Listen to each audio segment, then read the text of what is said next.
기도하겠습니다. 아버지 하나님 감사합니다. 성령으로 충만케 하여 주옵소서.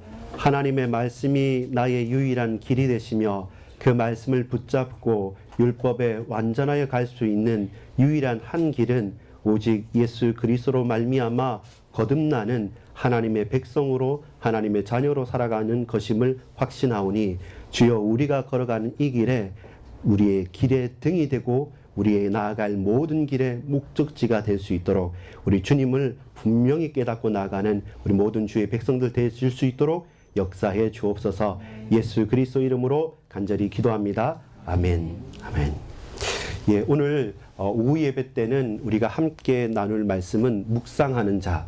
묵상이라 했을 때 작은 목소리로, 작은 소리로 읊조르이다. 그러니까 어떻게 보자면 뒤에서 궁상맞게 막 누구를 뒷담화를 할 수도 있는 것처럼 그렇게 쉽게 지나가는 소리일 수 있지만 하나님 앞에 저와 여러분이 작은 소리로 우리의 신음소리로 우리의 중심으로 하나님을 소망하고 바라보면서 그 말씀을 읊조린다.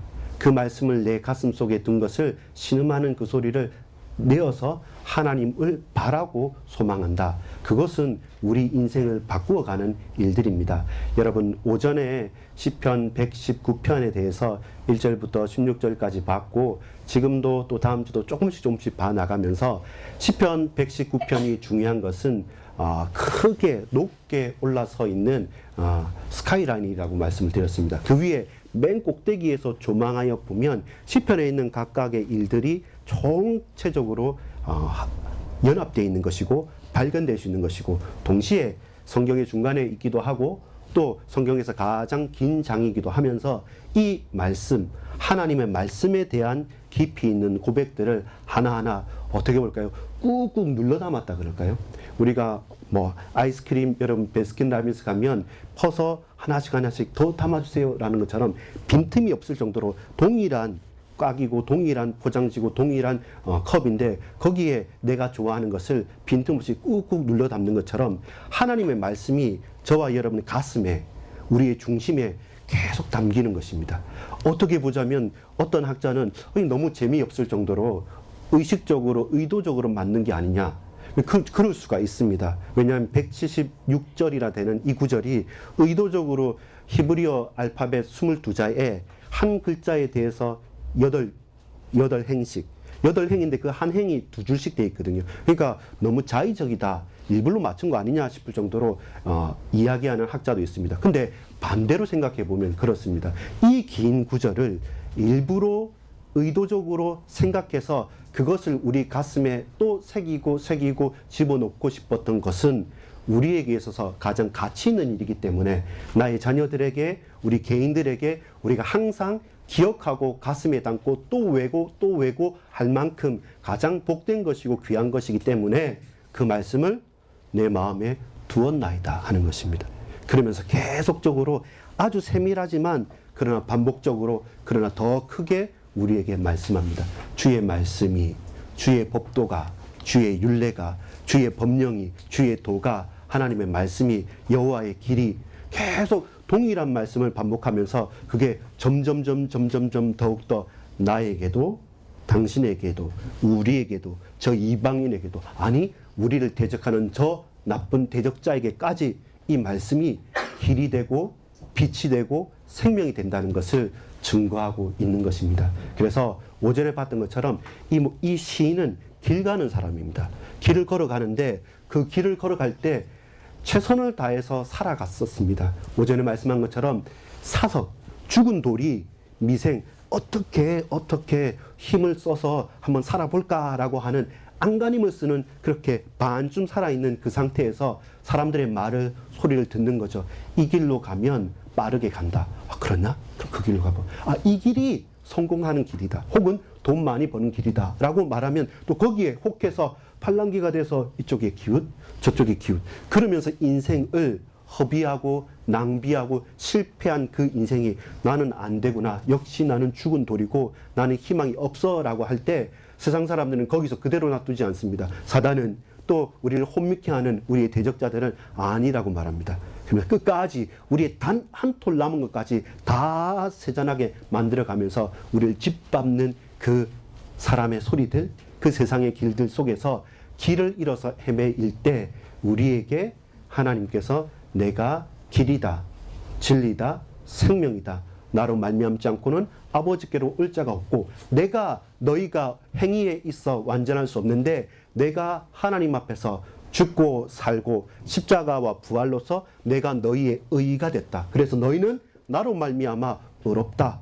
그 모든 죄악도 우리의 능력과 나의 개인기가 아니라 하나님의 능력으로, 하나님의 약속으로, 하나님의 말씀으로, 언약으로 말미암아 대신 담당해 주신 것이죠. 대속하시고 칭의, 의롭다고 칭해 주셨고 온전하게 법적으로 선포를 하셨기 때문에 그 법적인 선포를 받은 우리가 구원을 받은 것입니다. 그래서 그 말씀이 우리에게 유일한 사는 길이 된 거죠.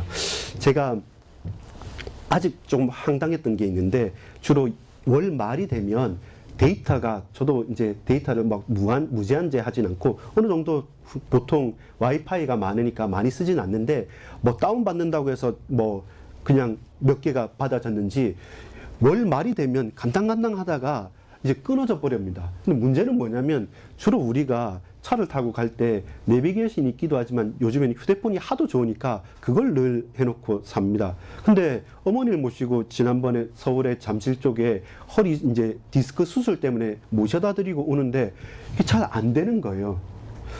서울이라서 고속도로로 가면 되긴 하는데 그게 빠지는 길, 갈라지는 길이 생각보다 많았더랬습니다. 그래서 어디로 가야 될지 황당해서 이게 몇 번은 왔다 갔다 했는데 그 이따금씩 왔다 갔다 하는 길이니까 감각이 없는 거죠.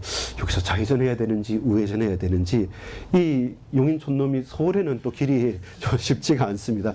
막 갈라지는 것도 많고 공사하는 곳도 있으니까 이거 한 번 가면 또 멀리 가서 들어와야 되니까 쉽지가 않아서 저기 주민센터에 딱 차를 대고 출력을 했습니다. 지도를. 그래서 지도를 출력해가지고 길게 그려서 여기 1번 국도, 2번 뭐 국도 뭐 몇 번에서 그걸 쭉 텍스트로 보고 사진으로 보니까 계속 그 안에서 맴도는 거죠.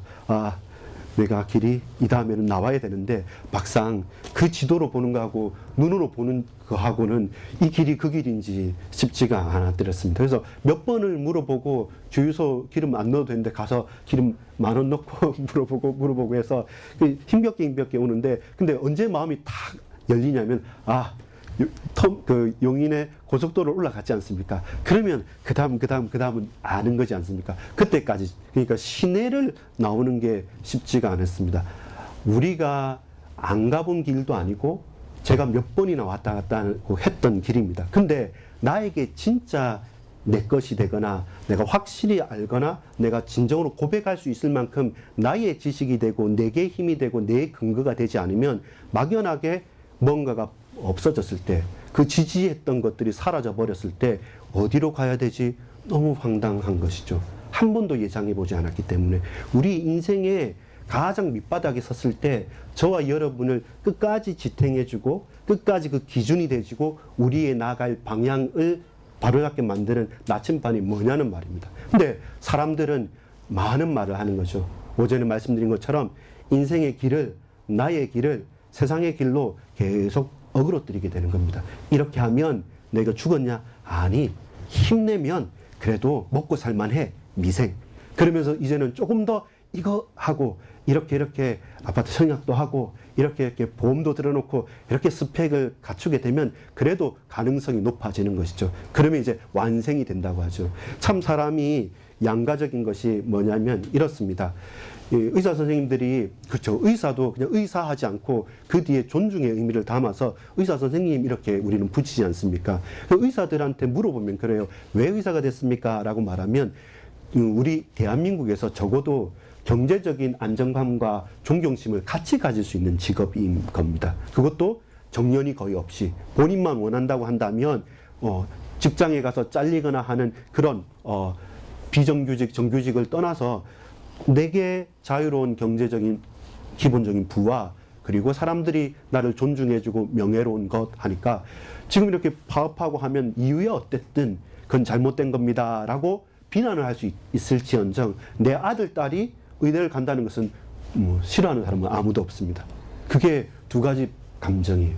나에게 있어서 오늘 시인이 말합니다. 내가 하나님께 기도합니다. 그 말씀을 붙잡았습니다. 어떻게까지 하냐면 내 마음과 내 몸이 상할 만큼 하나님을 바라고 또 바라고 소망하고 그 말씀을 붙잡았다고 당당하게 말합니다. 당당하게 말하는데 근데 문제는 뭐냐면 이 정도 하면 하나님께서 길을 열어주실 만한데 마음이 상하고 육신이 상하고 힘들고 아주 어려울 만큼 주님을 간절히 바랬는데 근데 문제는 어떠냐면 저 사람들이 나를 대적하고 비방하는 거예요. 거기서 더 나아가 그럼에도 불구하고 하나님 내게 역사해 주십시오 하고 또 더 엎드렸는데 이제는 그 비방자들이 본인뿐만 아니라 저 판관들에게까지 넘겨서 관원들에게까지 넘겨서 나를 더욱더 힘들게 하니까 과연 예수 믿는데 맞습니까? 이렇게까지 살아야 됩니까? 라는 시인의 고백이 된 거죠. 자, 오늘 17절에 보면 보세요. 주의 종을 후대하여 살게 하소서. 그리하시면 주의 말씀을 지키리라. 좀 평이하게 번역됐는데 실제로는 뭐냐면 제발 좀 잘해 주십시오. 나를 좀 봐 주십시오. 나를 좀 후대해 주십시오. 그래야지 제가 하나님 제대로 섬기지 않겠습니까? 18절에 보면 내 눈을 열어주소서 주의 율법에서 놀라운 것을 보게 하소서. 이 말은 눈 좀 열어주세요. 좀 보일 수 있게 해주세요. 왜 안 보여주십니까? 눈 좀 열어주십시오 라고 하는 겁니다. 마찬가지로 19절에 보면 나는 땅에서 나그네가 되었사오니 주의 계명들을 내게 숨기지 마소서. 나는 떠나버린 나그네입니다. 이런 나그네로 버려놓고 과연 나를 버리시겠습니까? 보호해주지 않겠습니까? 20절에 보면 주의 규례들을 항상 사모함으로 내 마음이 상하였나이다. 또 상해버렸습니다. 내 마음이 다 무너져 버렸습니다. 내가 그런데도 불구하고 주의 율례를 사모하고 있지 않습니까? 과연 참으시겠습니까? 눈 좀 떠십시오. 나 좀 살려주십시오. 내 이렇게 부르짖는 소리 들리지 않으십니까? 계속 그렇게 울부짖으면서 하는데 근데 현실은 안 바뀌는 거예요. 도리어 내 마음이 상한 만큼 하나님께 간절히 매어 달렸는데 현상은 내 앞에 다가온 일들은 계속 비방하고 대적하고 넘겨지고 흔들리는 것 가운데 있다는 말입니다. 시인이 고민이 빠지는 거죠. 이 정도면 되지 않습니까? 하나님 하는데 그렇지 않다는 거죠. 그것이 저와 여러분의 현실적인 고민입니다. 주의 말씀은 내 인생의 머나먼 초행길을 가는 그 내비게이션이 되는 겁니다.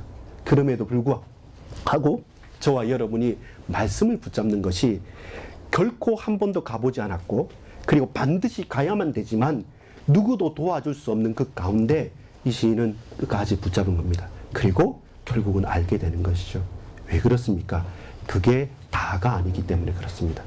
그들의 비방 그리고 하나님 앞에서 이 정도 하면 되겠다고 하는 나의 의 이것이 막 버무려져 가지고 이쯤이면 되겠지라고 그리고 다른 사람도 그만큼 하면 속가 넘어가겠지 하나님도 양심이 있으시면 해주시겠지라고 하는 우리들의 막연한 소망들이 있는 겁니다. 바로 그 가운데 길을 제대로 잡는 것이 뭐냐면 여호와의 율례요 하나님의 말씀이요 주의 법도인 것입니다.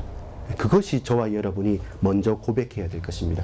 주의 말씀은 내 길에 빛이 되고 주의 말씀만이 저와 여러분이 가는 걸음에 중요한 나침반이 되는 겁니다. 내비게이션이 되는 겁니다. 여러분 어떻게 여러분 인생을 고백하는지 몰라도 저는 부족하지만 딱 하나는 기억합니다. 이게 경험적으로든 혹은 말씀의 가운데 제가 받은 은혜이든 어떤 우리 인생의 중요한 결정을 할 때 저와 여러분이 긴 호흡을 할 필요가 있습니다. 건강을 위해서 길게 호흡하는 것이 아니라 다급한 문제와 그리고 쉽지 않은 위협과 고통이 다가올 때일수록 더욱더 우리의 호흡은 우리의 숨은 길게 내쉬고 길게 들이쉴 필요가 있습니다. 그러면 뭡니까? 나의 감정대로 안 하겠다는 겁니다. 호흡을 길게 한다는 것은. 그리고 저와 여러분이 그 행복, 우리 걸음은 잔잔잔잔 걸음으로 이리 왔다 저리 왔다 어디로 갈까 하고 하는 것이 아니라 우리의 걸음은 긴 그리고 큰 행보를 하는 것입니다. 결국 방향이 정해졌다고 한다면 거기에서는 천천히 가더라도 행보가 길게 되면 크게 되면 그 따라잡을 수 있는 겁니다. 문제는 내가 막막하고 내가 답이 없고 내게 있어서 확신이 없기 때문에 늘 이리저리 우왕좌왕하다가 하나님 말씀보다는 사람의 말에 휘둘리다 보니까 우리가 잔챙이처럼 잔걸음에 왔다 갔다 하는 겁니다. 그러면 그 잔걸음이란 게 다 맞으면 좋은데 안 맞을 때가 있잖아요. 그럼 그게 내게 드디어 계속적으로 상처가 되고 실패의 경험으로 쌓여지는 겁니다. 그러면서 이 말 맞다고 이 메시지 듣고 이렇게 붙잡았는데 이게 맞지 않냐라고 하고 순간순간의 기쁨들 때문에 작은 선택들을 하게 되면 정작 중요한 선택의 순간, 중요한 결단의 순간에서는 두려운 거예요. 그 실패의 경험들이, 그 상실의 경험들이, 그 거절의 경험들이. 그래서 정작 중요할 때 커다란 행보를 할 수가 없게 되는 겁니다. 그렇다면 저와 여러분이 하나님의 때와 하나님의 날을 사모할 때 우리는 바르게 서게 되는 게 뭡니까? 긴 호흡을 하고 커다란 행보를 했다고 한다면 이것이 하나님의 때요 시간표라면 앞장설 때도 있겠죠. 그때 저와 여러분이 뺄 필요가 없습니다. 또 동시에 잠잠하면서 기다려야 될 때가 있습니다. 그때 다른 사람이 몰라준다고 앞서 나가지 못한다고 저와 여러분 낙심할 필요도 없는 것입니다. 이 일이 될 일이고 하나님의 뜻이 맞다고 한다면 그러면 뭡니까? 최대한 되는 쪽으로 해야 돼요. 합의를 하고 동의를 하고 중심을 나누고 그러면서 가장 아름답고 가장 놀라운 것. 법대로 하는 게 아닙니다, 여러분. 처음에 하나님 계획과 뜻이 맞고 하나님께서 열어주는 게 분명하다면 우리는 그것을 동역자들과 하나님 계획에 맞춰서 해나가면 됩니다. 언제 법이 필요한지 압니까? 주의 말씀이 우리에게 호흡처럼 우리에게 인생 존재처럼 다가왔을 때는 아브라함도 그렇고 다윗도 그렇고 예수님께서 보여줄 때 그렇고 그 율법의 조문 그 글자 하나하나에 매이지 않으셨습니다. 사람들은 몇 번 용서해야 됩니까? 라고 말할 때 3번입니까? 7번입니까? 할 때 예수님은 70번씩 7번, 7번씩 70번도 해라 라고 말씀한 것은 거기에 매이지 않는 겁니다. 그걸 넘어서 있는 것이죠. 근데 우리 홀로 사는 것이 아니기 때문에 사람과의 관계들, 여러 가지 일들이 마주쳤을 때는 어떤 힘 있는 사람대로 또 어떤 목소리 큰 사람대로 하는 것이 아니라 어떻게 해요? 하나님 말씀을 기준으로 해야 되기 때문에 문제와 사건이 일어날 때마다 우리가 집중하고 먼저 우선순위를 찾아야 될 것은 주의 말씀입니다. 우리의 경험 아닙니다. 저와 여러분이 많이 들었던 것도 아닙니다. 문제와 사건 속에서는 항상 이것이 무엇일까 할 때는 말씀 속에서 모든 것을 발견해 가는 거죠. 그리고 뭡니까? 그게 아니라고 할 때는 그럼 뭡니까? 그대로 나와버릴 수도 있는 겁니다. 왜냐하면 이게 하나님의 때가 나와 맞지 않는 것이지 잘못된 게 아닙니다. 그 사람과 이 때가 잘 맞아떨어지지 않기 때문에 다음에 때가 있고 다음에 시간표와 다음에 일들이 있기 때문에 그렇게 우리는 더욱더 인내하면서 용납하면서 기다려줄 수가 있는 것이죠. 근데 전부 다 이 반대가 됩니다. 우리가 말씀의 기준으로 삼지 못하고 하나님께 토로할 수 있는 그 기회조차 없으면 항상 우리는 잔호흡을 합니다. 순간순간 헐떡거리면서 내 감정적인 부분에 막 흔들리게 되고 잔걸음을 하면서 이리 갔다 저리 갔다 하면서 작은 행복감 때문에 정작 가장 중요한 선택에서는 늘 주저하게 되고 그 속에서 하나님께서 기다리라 할 때 저는 막 적극적으로 가다가 또 흔들리게 되고 또 그 상처 때문에 하나님께서 인도하실 그때 믿음의 시간표일 때 저와 여러분 불신앙하면서 전에도 안 됐는데 지금도 안 될 거야 라고 저와 여러분이 흔들리게 있는 겁니다. 그때 주의 말씀은 초행길을 가는 그 먼 길을 나아가는 우리의 나침반이 되고 내비게이션이 되는 겁니다. 시편 119편에 이 시인이 그렇게 고백하는 겁니다. 그럼 자세히 보면 순 불신앙만 하고 원망만 하고 토로만 하고 한탄만 하는 것 같죠. 근데 그럼에도 불구하고 나는 이 속에서도 저들이 비방해도 안 낫겠다는 겁니다. 다만 하나님께 탄원하는 겁니다. 내가 더 잘 보게 하십시오.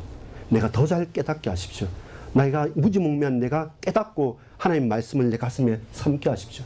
그 말씀 때문에 마음이 상해도 좋습니다. 더 밟힌다 할지라도 살아계신 하나님께서 나를 붙잡아 주시고 주님이 아니면 나는 아닙니다.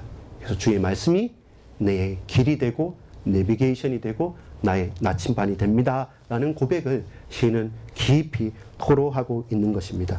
나의 영혼이, 저와 여러분의 영혼이 이제 이 인생의 밑바닥에서 말씀을 굳게 붙잡고 이제 살아나라는 겁니다. 살 수 있다는 것이고 가능하다는 것입니다.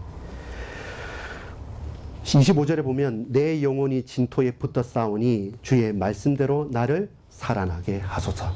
5절의 말씀에는 환생이 아니라고 했죠. 윤회가 아니라고 했죠. 모든 불신자들과 세상 사람들은 지금 망해버렸으니까 다음에는 새롭게 하겠다고 말합니다. 근데 예수 믿는 우리들에게는 지금이 망한 게 아닙니다. 아무리 밑바닥이라 하더라도 바로 그 밑바닥에서 저와 여러분을 거듭나게 하시고 저와 여러분 죽었다 할 때 부활시키십니다. 내가 아닌 다른 몸, 내가 실패했으니까 또 새로운 환생에서 다른 존재로 가는 게 아니라 지금 문제당한 내가 그 문제 속에서도 예수님이 답이 되시고 예수님이 모든 질문에 해답이 되시기 때문에 내 있는 모습 그대로 주님 앞에 나갈 수가 있는 것이죠.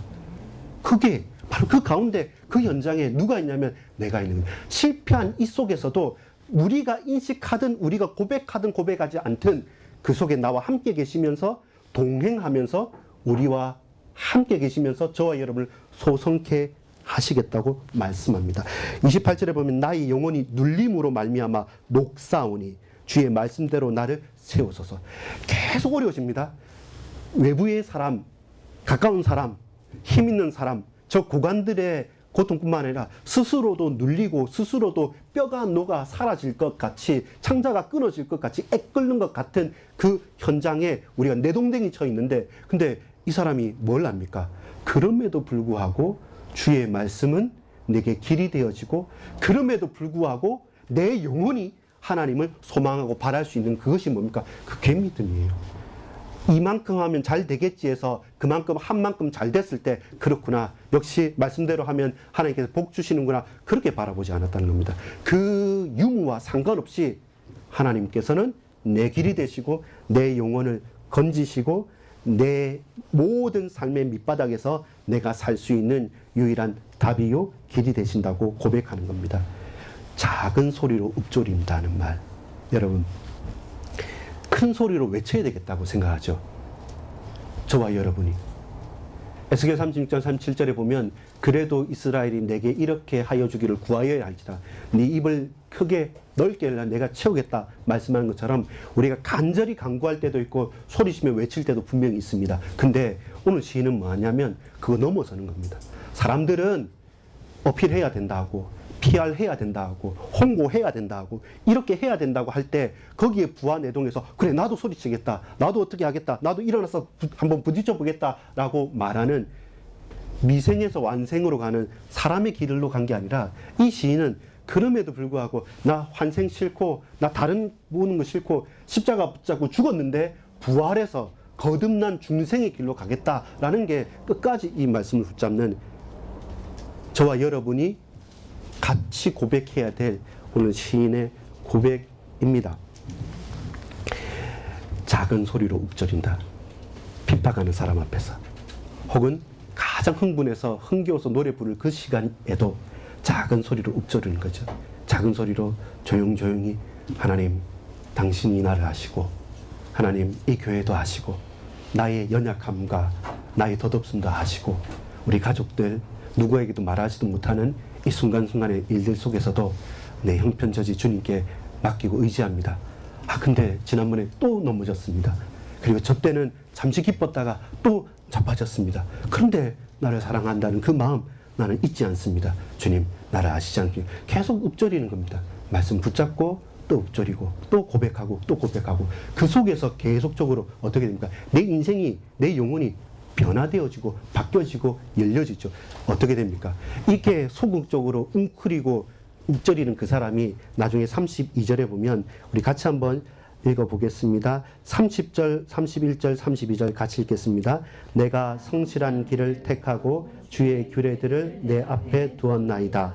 내가 주의 증거들에 매달려 싸우니 여호와여 내가 수치를 당하지 말게 하소서.